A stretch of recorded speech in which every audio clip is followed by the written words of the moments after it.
Well, hello, everybody. It's Friday Fire, and we had a most amazing week, as well as some good, bad, and ugly. But really, thank you all for having faith. We lost a lot of people in early April because they thought it was the end.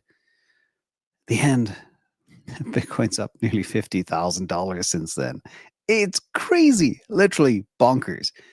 I don't think I've ever called a video bonkers before, but this one is. So thank you to Jacob, American Beijing, TND Tesla, K8, SD, you know who you are, Sean D. And I don't think we've ever had 5 moderators at once. So this is going to be a big show. Thank you all for coming. And Adam Q and Sir Winston and everybody else. Let's get into it. This one's called Bonkers. There's just so much craziness happening out there in the market. We have Bitcoin hitting 118,600, huge liquidations, huge institutional FOMO. Biggest, fastest ETF ever. How much they hold right now, we'll talk about. I told you so. Not from me, because I would never say that, but Michael Saylor kind of has it in code. And then S&P compared to other assets, and what is now the 5th largest asset. And some Bitcoin price targets, Tesla price targets, some hype around some hype, some AI stuff, some global launches.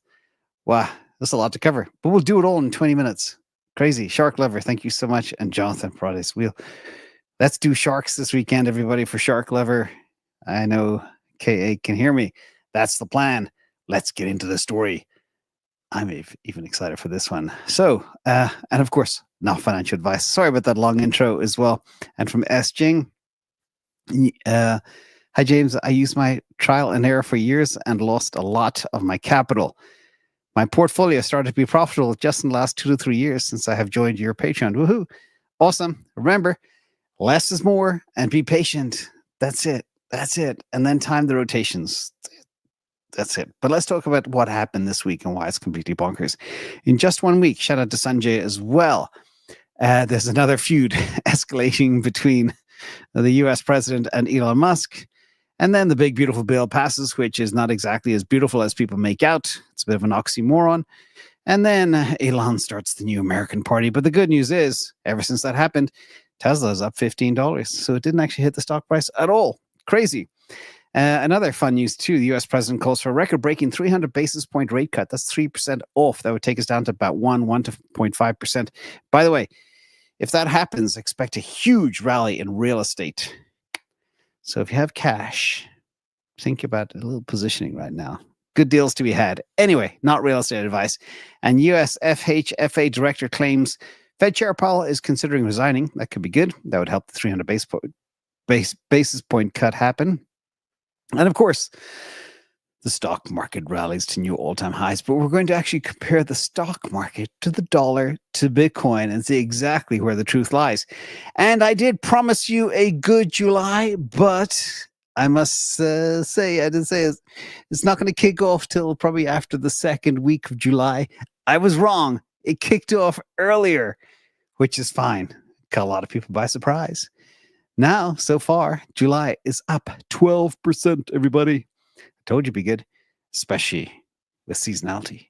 Here we are. So, happiness. And how high will Bitcoin price go this year? Well, Kalshi now has a target of $141,000. Again, some are kind of modest, some are conservative, but that's a new all-time high. A lot of people were very bullish. We nearly got to 120 last year. By the way, 119,000 was my 2023 target for Bitcoin this time around. We nearly made it already. We have a lot more to go as well because this is happening. This is what I call institutional FOMO. These are the ETFs yesterday, sucking in nearly $1.2 billion, nearly $500 million into IBIT, over $250 million into ARK, 268.7, $333 million into Fidelity. Even Grayscale got a little net positive flow, 81.9 million. It was a crazy day, and it's been a crazy July so far as well. A lot of big money flowing into the ETFs. But why do we care? Well, look at this from Eric Balchunas. IBIT blew through 80 billion last night. Fastest ETF to get there ever in the history of the world. 374 days, 5 times faster than the previous record held by VOO, which is 1,814 days. Everybody, there are thousands of ETFs. There are huge ETFs, ones that represent the S&P 500, the NASDAQ 100, huge indexes, gold and stuff. Nothing has ever been anywhere near this fast. That's Bitcoin. Risk happens fast. Caught everybody by surprise too. Let's check out what exactly is going on with these ETFs. Well, they now hold over 1.242 million Bitcoin. The big chunk of it there is within you-know-who, IBIT from BlackRock. That's the big black piece in the middle. And Grayscale continues to kind of dwindle away. And Fidelity's up there in green in second place. Crazy times to watch this happening. Now, but it's not just the ETFs that are on fire. The Treasuries are on fire. The Treasuries now hold basically 800,000 Bitcoin. So you got over 1.2 in the ETFs. You got 800,000 in the corporate Treasuries. It's 2 million. There'll never be more than 15 million Bitcoin. For the kids at home, what's 2 divided by 15? Drop it in the comment below. I'll check your homework. MicroStrategy, Michael Saylor, has been urging treasury companies or companies with a lot of cash to buy Bitcoin since 2020. He had meetings with companies like MicroStrategy and Facebook and others. And this is a great little meme. It's kind of like, told you so. And the others are all being left behind. It's just hilarious, everybody.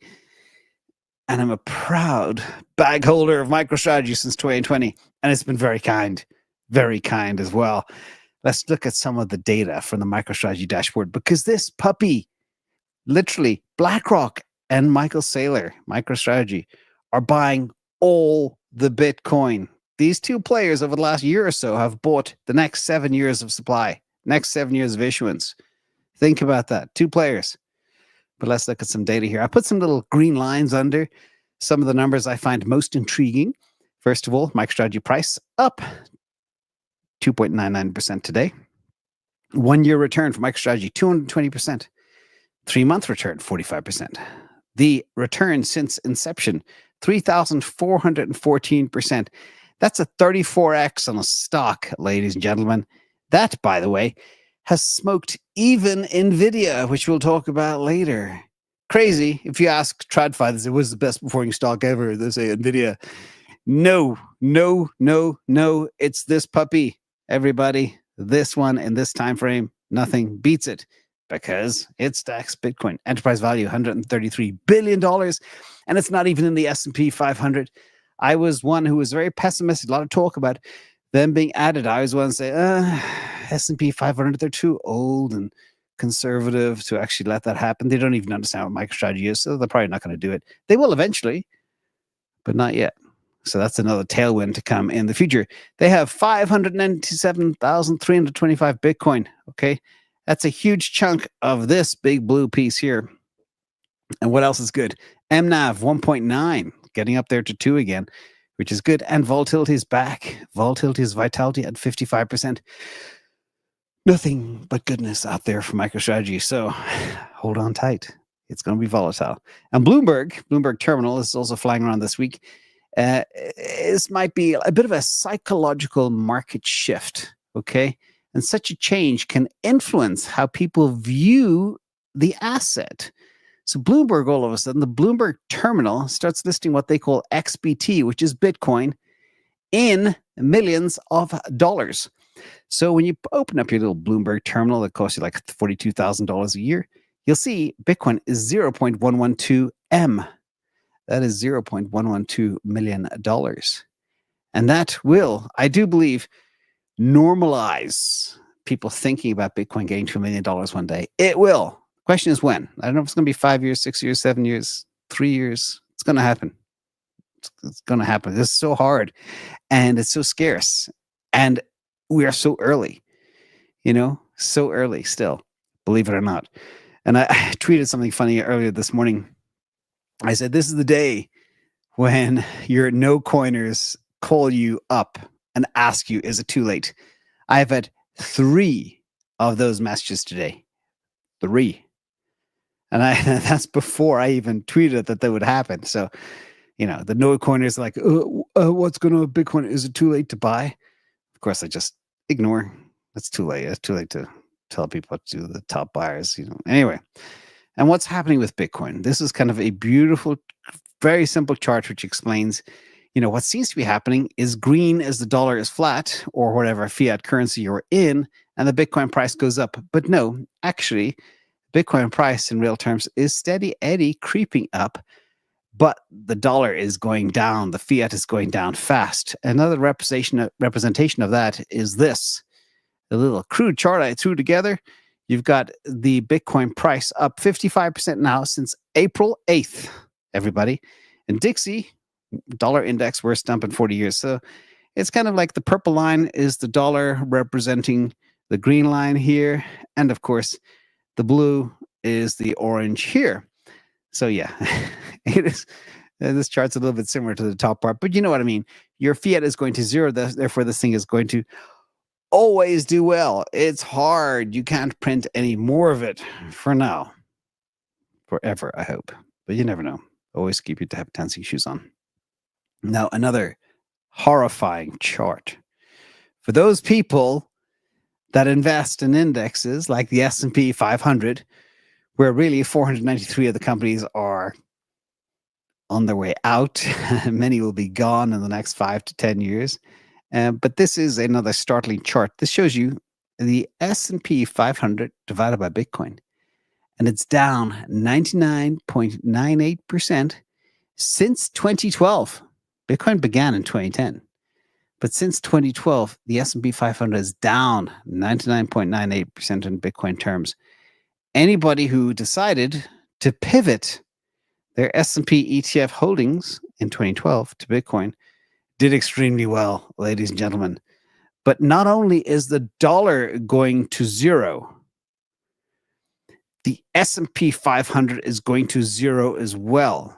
And I've done a couple of videos now on what I believe the new Mag 7 will be and how AI stocks will dominate everything. And that's it. The rest will go to dust and disappear. So just remember that, okay? Remember that. Come back in 5 years and check my work. I guarantee you, AI is going to destroy everything. And the S&P 500 you see and you believe in, most of it, 60 to 80% of it will not even be there. Another crazy news too. Again, shout out to Axel. He shared his MVRV oscillator and data over the last, since 2012 as well. We're going all the way back in time. But the highlight here is the last 4 years. And basically, when the MVRV hits the mark of 2.75, that's a good time to look at the Bitcoin price. That's what it always hits. And if history repeats, we're going to at least 130,900 and probably a lot higher. You can see it's gone to 4 in the past. It's gone to even higher, 6 in previous cycles, 5, 6, 4. Are we going to hit 4 this time? If we do, we're doing a lot higher than 130,900 as well. So that's another piece of good news too, if it couldn't get any better. Now, what happened over the last 24 hours is quite stunning. Over 1 billion of shorts were wrecked. We spoke at least 2 weeks ago. If Bitcoin breaks 113,000, all the shorts above that level will get wrecked really fast. There'll be a crazy short squeeze. And that's exactly what transpired. But at the same time, there's still crazy stacking happening. Let me check the Bitcoin price as I talk live. In case something crazy is happening, it's 118,000. So it hasn't mean reverted. Took a little dip, but it hasn't mean reverted yet. Still at 118,000. But this is bonkers. So you can see here, over $1 billion of shorts got wrecked. Absolutely crazy. A lot of people were caught off guard. I forgot to share the fear and greed, but we're not even that extreme greed yet. The fear and greed is only at 71. And that liquidation just happened casually. We had over a $5,000 candle yesterday, which only represents about 3%, 3.5%, 4%. Nothing too crazy. But this is the damage that was done. The damage across the board. Even ETH was on fire. ETH wiped out $250 million. $600 million of Bitcoin shorts were wrecked. And where all the money was lost? Here. Remember, if you're playing with these exchanges, now you wonder why so much referral revenue is made by different people to use these platforms. But if you look at IBIT, 92.93% was short, and the users on Bybit lost 461 million. That's probably why they can afford to sponsor Formula One racing, ladies and gentlemen. Again, if you are losing, somebody else is winning. Don't overthink this. Then we have Binance, 204 million, HTX, 193 million. That was surprisingly high, actually. Gate.io, 135 million, and OKX, 97.3 million. I think a few of these names actually sponsor Formula One. So must be a lot of good money in the liquidation business, let's call it. These are like I see these exchanges. If you don't know what you're doing, you shouldn't play with leverage or perps. If you do know what you're doing, you're going to make a lot of money. That's the good news. If you don't, you're going to get wrecked. And think of these platforms, if you are an amateur, as a Vitamix, okay? You're putting your money into the Vitamix, it blends it up and kicks it out the back, and they make a smoothie from your money for themselves, not for you, everybody. Remember, trading is a zero-sum game. You think you're trading against your computer. No. There's somebody on the other side of the trade, and be careful. That could be me as well. Next, Bitcoin became the 5th largest asset. Briefly, I think it depends on the Amazon action today, but it's right up there. I made a forecast over a month or 6 weeks ago that Bitcoin would be at least number 6, and at the time was number 9. And since then, it eclipsed Amazon, Alphabet, Meta, and Silver. Okay, that's a big list of some big companies. And again, 2.36 trillion. But the biggest takeaway I see from this is gold is 22.47 trillion. Bitcoin is still only 10% of gold, and it's far superior. I can give you so many examples of companies and cryptos that are far superior than bigger assets. But over time, I promise you, the market will be a weighing machine, and the cream will float to the top. Just got to be patient, because a lot of people that are just don't understand stuff. Now, another fun chart that I always look at, and about 8 months ago, of the top 50 cryptos, there were 2 names that were breaking new all-time highs at the exact same time. 8 months ago, that was Bitcoin and that was Solana.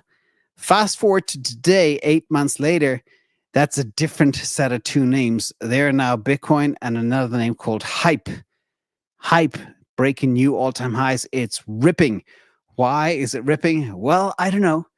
James Wynn, he went from mega bull on Bitcoin to mega bear. Talk about picking the wrong side of the trade time and time again.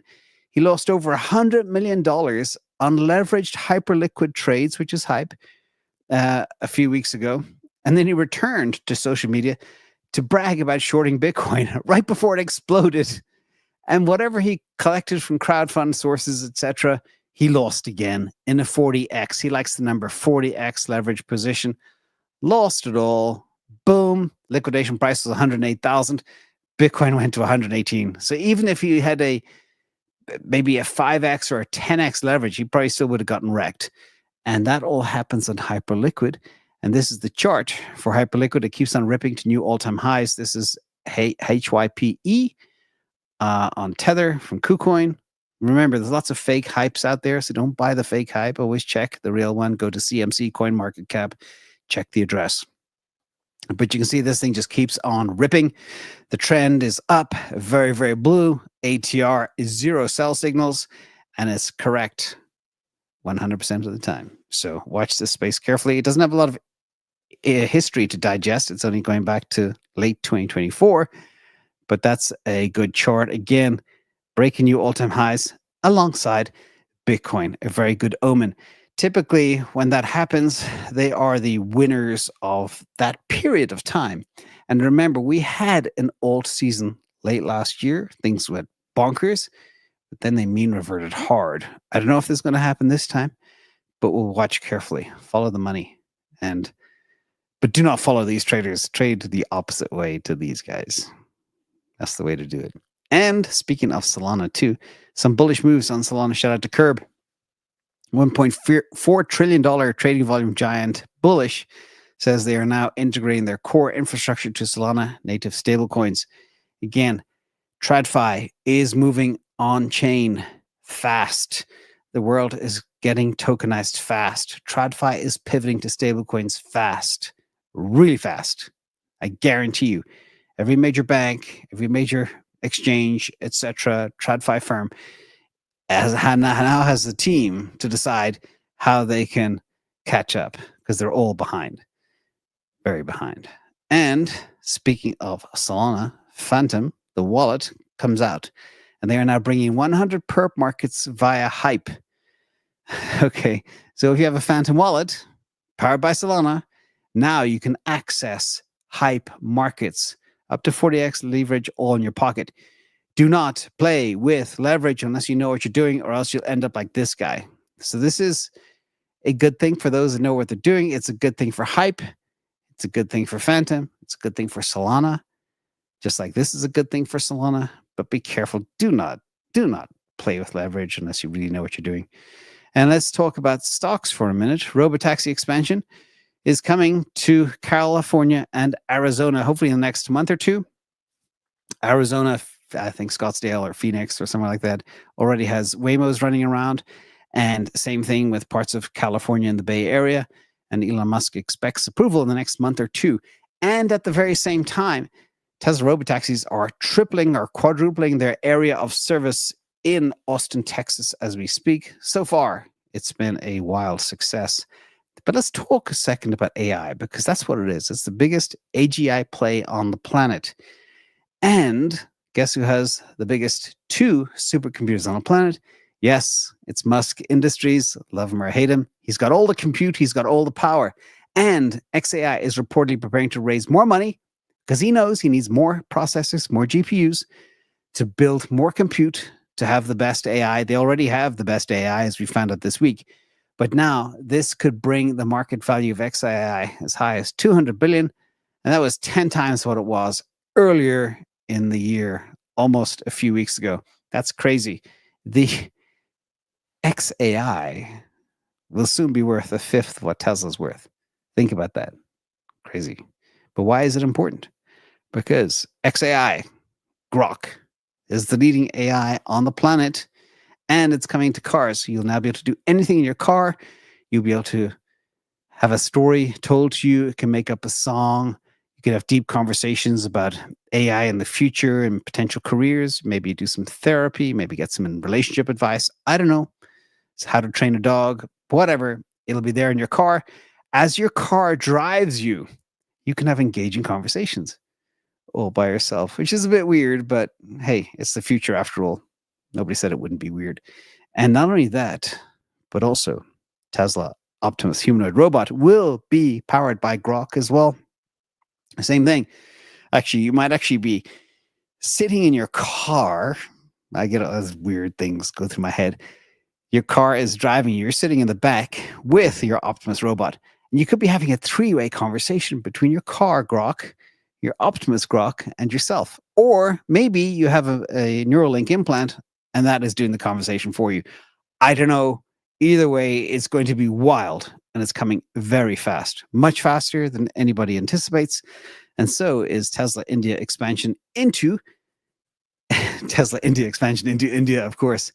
And some people see this as a catalyst for the stock. I don't think Tesla really cares about selling cars. But remember, there's a lot of people in India, huge middle class, like 200, 300 million people, that have a lot of money to invest on Teslas. Also, the big cities like Mumbai and Bangalore, etc., have terrible pollution. I used to travel there a lot. It was really, really bad. But these things will help make the air cleaner as well. And, of course, be safer when you're driving around cows and such, which are sacred animals. You're not allowed to touch them, which can sometimes cause traffic jams. But anyway, this is a slide I created for yesterday's Cyber Bulls. Never got to it because it was such a busy show. But these are my future valuation outlooks. Bull target for 2025. People ask me, I think we could go as high as 600. That has not changed since late last year. Bull price target 2026. If the scaling of robotaxis really takes off and they start building the cybercab at scale and then some more Optimus robots, we get to $1,000. I know it sounds crazy. We were buying this thing at $200 a couple of weeks ago. Could it 5x in a year and a bit? Maybe. Who knows? And then bear price target for 2030 is $2,500, which is pretty much a 10x from here. And bull price target to 2030, $8,000. from my video from 2023, when everybody thought I was a complete nutcase, 8 ways to $8,000. Now everybody's taking 11,000 and more by 2030. So I'm still the conservative one. But we'll see if it's right. Either way, everybody should have a piece of AI in their pocket. Speaking of AI as well, shout out to AJ. AJ came out with his latest analysis. By the way, nobody does analysis with the level of detailed spreadsheets. Like, I was looking for somebody who does more complex crap than me. This guy does. Crazy. And he believes NVIDIA can hit $230 within a year. Remember, we had the 88 bull, the gift of $88 again on April 8th. What a dream. That could nearly triple it. By the way, the stock has actually doubled since April 8th too. That's why you buy dips. That's why you always have cash, everybody. You wait for those moments and then you deploy in a fearless manner, using your TA to know where the bottom is. That's how you crush it in these markets. But do not let fear take over. And a little bit of government news. The US ditches crypto broker rule, which is good news. And US Treasury, I think the IRS is involved as well, repealed the crypto broker regulation that would have forced non-custodial services to collect customer data for tax purposes. And the rule stems from Biden's 2021 Infrastructure Act. It had a lot of opposition from people like us. And now it will be overturned, which is really good news as well for those people out there that care. And finally, meme of the day. Sorry, this Friday Fire is a little long because it was an extremely fiery week. And check in on Bitcoin. Yeah, just under 118,000. But the meme du jour, a lot of people turned up to work probably today, is like, my boss, why were you late? The employee, watch your mouth. Because when people become financially free, they take less crap from employers. So, not career advice, of course. Hope you enjoyed the show. Big thank you to the moderators in the chat and everybody here. And shout out again, Sir Winston Seibert, Radrich, Bugul, Adam Q, General Abdel, Shark Lover. I'll do something for sharks. For Shark Lover, Jonathan, Prates, Zeno, good to see you. Again, Renato and Piper, Shondi, Tindi, K8, American Beijinger, the whole team. Who'd I miss? Hope I didn't miss anybody. Jacob as well. Thank you all. Have a great weekend. See you all tomorrow. Bye-bye.